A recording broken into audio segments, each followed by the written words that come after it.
The mobile data on your iPhone can be finicky. It can go in and out and sometimes cause problems or not work entirely. If that's your issue, I'm going to walk you through some steps to get that fixed. The first option is to swipe down from the top right, and you can see the airplane icon. Just tap on the airplane icon. This will disconnect from all your networks, your Wi-Fi, your Bluetooth, but most importantly, your mobile or cellular data. And then just tap on it to reconnect to everything. It should say searching at the top left, and then reconnect. You can see in my case AT&T 5G. Now, if that doesn't work, let's head into the settings app of your phone. So open up the settings app, and you can see midway down here is cellular. Just tap on the cellular option once you find it. And from here, we're going to toggle cellular data off and wait a few seconds, and then toggle it back on to again reconnect to it. After we've done that, you can see right under there is cellular data options. Let's tap on that. From here, you want to turn on data roaming and turn on voice and data. I usually set it to 5G auto. And then data mode, make sure this is not set to low data mode, but you can set it to standard or allow more data on 5G. After we've turned on all of those, if it's still not working for you, let's go back out of here. And you can see here is your eSIM. You're going to toggle off your eSIM completely to just disable it for a little bit.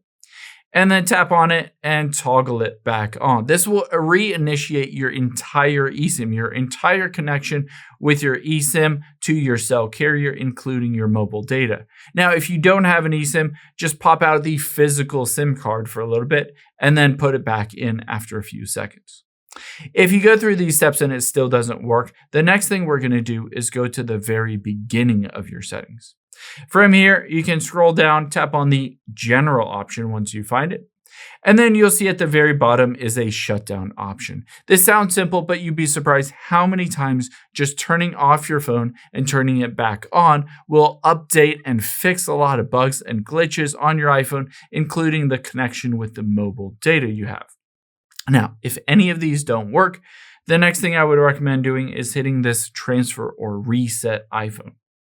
From here, all you need to do is tap on the reset button, and we'll choose the option to reset your network settings. So tap on that.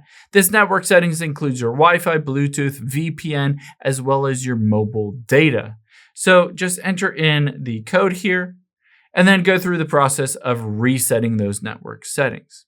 After you go through all of these steps, and if it's still not working, potentially it's either an issue with where your phone physically is, so you could be somewhere where you don't get good signal, or it could be an issue with your carrier themselves. So you could always open up a web browser and type in something like, is AT&T down?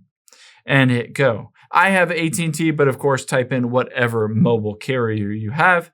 And you can see here, I can go to AT&T service outage here. And basically once I open this website up, you should be able to check and see if there are issues with your mobile carrier. Because again, it could be fine, there are no issues on your iPhone, but there could be an issue with your mobile carrier. So just hop into the website and see if there are any issues in your state or in your area. And it could be your specific carrier that you need to wait until those get fixed.